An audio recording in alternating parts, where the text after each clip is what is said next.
हो, कुछ मत करिए, पाके पेट पर जरा सी बिंदी लगा दीजिए घुंडी अहंकार की, पद ही मद हो जाता है। और धन का मद व्यक्ति को अंधा कर देता है, उसे कोई दुखी दर्दी दिखाई नहीं देता। और पद का मद व्यक्ति को बहरा कर देता है, उसी के कानों को किसी की आवाज पुकार सुनाई नहीं देती। अब कल्पना करो, आंगन खिलखिला रहा है, गरीब नरसी की गरीब बेटी रामा किवाड़ की आट में बैठी सिर पीट पीट कर रो रही है। अरे पत्र रोको, अरे पत्र रोको, अरे पत्र रोको, ये मेरे मायके में मत भेजो, मत भेजो। अब इसे मालूम नहीं है कि इसकी माँ भी नहीं रही और भैया भी नहीं। इतना मालूम था किसी के द्वारा कि तुम्हारे पिताजी को अलग कर दिया गया है संपत्ति से, लेकिन माँ की मौत की चिट्ठी आई, ससुराल के लोगों ने बताया नहीं, सुनाया नहीं कि हम अपनी बहू को भिखारी क्या नहीं भेजेंगे।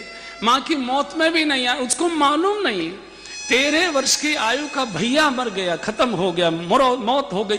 चिट्ठी आई, बहन को नहीं बताया गया, जाएगी यहां से जिद करेगी, नहीं हम नहीं जाने देंगे। आप कल्पना करो क्या अत्याचार की पराकाष्ठा रही होगी। ये रो रही है रामा किवाड़ की आट में पड़ी पड़ी, ये पत्र गया तो मेरे पिता तो जीवित रहेंगे नहीं, मुझे ही कहेंगे रामा तुझे तो मेरी हैसियत की मालूम थी, मैं तो बेदखल कर दिया गया, कम से कम तू तो मेरी लाज रखती, तू तो इतना भारी भरकम पत्र न लिखाती। अब कैसे करूं, पंडित को रोक नहीं सकती, ससुर को टोक नहीं सकती, बात की पत्र का छीन नहीं सकती, करूं तो करूं क्या, कहां जाऊं। बहुत घबराहट हुई, कुंडी खटखटाई घूंघट से और थोड़ा किवाड़ खोली। पति ने कमरे की ओर देखा तो इशारा कर दिया थोड़ा अंदर आओ। और जैसे रामा के पति अंदर आए हैं, किवाड़ की कुंडी लगाई और रामा ने जो पछाड़ खाई और पैरों पर दहाड़ मारकर गिरकर रोई है। इतनी रोई, पति रोने लगे, रामा रो मत, रामा ना घबराओ मत, ये रोने का समय नहीं, ये गाने का नाचने का समय। मुझे बताओ क्यों रोती हो, क्या कष्ट है तुमको, मुझे बोलो ना क्या चाहती हो। और जैसे पति ने कहा कि क्या चाहती हो, रामा ने अपनी साड़ी का सिर से पल्ला उतारा और पति के चरणों पर बिछा दिया। मुझे कुछ नहीं चाहिए, मेरे बूढ़े गरीब बाप के गरीब प्राण भीख में चाहिए और कुछ नहीं चाहिए। और जब तक आप मुझसे बोल नहीं देंगे रामा मैंने तेरे पिता के प्राण तुमको प्रदान कर दिए, मैं तब तक पल्ला उठाऊंगी नहीं, आपको छोड़ूंगी नहीं, मैं ऐसे ही खड़े खड़े रोती रहूंगी, आपके चरणों में पड़ी पड़ी आप खड़े रहोगे। कल्पना करो जिसको रोटी की भी व्यवस्था नहीं है, कैसे गुजारा करते होंगे इतना भारी भरकम पत्र। अरे मेरा जेवर बेच दो, मेरे ट्रंक खाली कर दो, मुझे कोई सुख सुविधा तुम्हारे यहाँ नहीं चाहिए, मुझे मत बहू मानो, मुझे अपना कोई आदर मत दो, मैं तुम्हारे घर में मेहरी बनकर, बर्तन मलकर, बुहारी लगाकर, जैसे तैसे रूखे सूखे टुकड़ों पर जीवन काट दूंगी, लेकिन ये पत्र वहां मत भेजिए।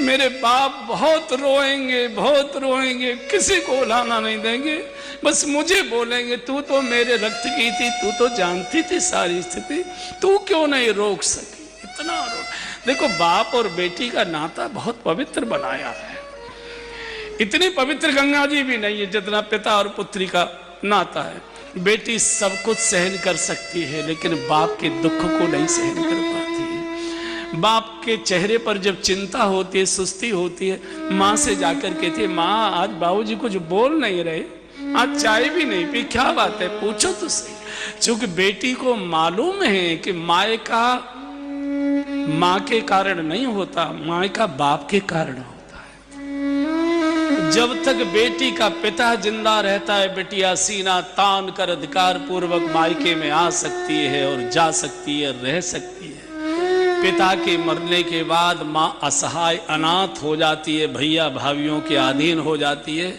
फिर मायका मिलता है बेटियों को भैया भाभी की कृपा से। इसलिए आपने देखा होगा जब पिता की मौत में कोई बेटी अपने मायके में आती है पिता की मृत्यु पर रोने के लिए, गली से रोना शुरू करती है और देहली पर पहले पछाड़ खाकर बहुत देर तक गिरी रहती है, रोती है। अब ये देहली मेरे लिए पराई हो गई, अब मैं अधिकार पूर्वक इस देहली में आ नहीं सकती। बेटी को जिस समय पिता ससुराल के लिए पहली बार डोली में बिठाता है और इतना रोता है बेटी की छाती से लग कर के, जैसे मेरी माँ आज जा रही हो, मेरे दुख सुख को पूछने वाली आज जा रही हो। अनाथ हो जाता है पिता। बहुत जिस समय बाप रोता है, बराती रोने लगते हैं, गांव के लोग रोने लगते हैं। बेटी और बाप का नाता क्या दिव्य बनाया। जनक जैसे महापुरुष, जनक जैसे योगी जिस समय जानकी जी को विदा किया है, एकदम धरती पर फैल गए थे। इतने रोए हैं, इतने रोए हैं। जानकी जी की विदाई का प्रसंग आएगा, आप सुनेंगे कि जनक जी की क्या दशा हुई थी जिस समय हाथ पकड़कर बिटिया को डोली में बिठाया था। दशरथ जी समझाते समझाते रो गए, स्वयं ससुर रो गया, बिटिया का ससुर रो पड़ा। इतना रामा रो रही है, मैं चली जाती हूँ, मैं बात कर आऊंगी, जो लाना लूना होगा मैं बता आऊंगी, आप ये पत्र रोक दीजिए। पति ने कहा कि रामा पत्र तो जाएगा, बाबूजी बहुत जिद में है, मान नहीं रहे। पत्र तैयार हुआ, नाई आया, धीरे से नाई को बुलवाया। रामा ने कहा भैया मेरे मायके में जा रहे हैं ना, मेरे पिता के पास पहुंचोगे, पत्र तो देना, मेरी ओर से प्रार्थना करना कि वो लाने लूने की कोई चिंता न करें, ये तो शकुन के लिए पत्र आया है। एक बार मेरे चौक पर आकर खड़े हो जा। 22 साल हो गए मैंने बाप का चेहरा नहीं देखा। मेरा भैया कितना बड़ा, कैसा लगता होगा, मेरी आंखों ने देखा नहीं अभी तक। एक बार मेरा भैया आकर मेरे चौक पर खड़ा हो जाए, मेरे पिताजी आ जाएं, बस मेरी बिटिया को आशीर्वाद दे जाएं, मुझे कुछ नहीं चाहिए, मेरी ओर से इतना कहना। जब से नाई चला है, रामा ने भोजन पानी सब बंद कर दिया, कुछ खाती पीती नहीं, अनमनी रहती है, बहुत स्थिति में सिर्फ जूनागढ़ में आ गया। अब नरसिंह जी तो वहां भीतर कहीं गली में मंदिर था, वहां रहते थे, बड़े आदमी के मकान सब जानते हैं, गरीब का कौन जानता है, कोई बताने को तैयार नहीं। भगवान द्वारिकानाथ एक बूढ़े ब्राह्मण का वेश बनाकर आ गए। भैया कहीं बाहर से आए हो, किनसे मिलना है? बोले यहाँ नरसिंह सेठ रहते हैं, तो उनसे हमको मिलना है।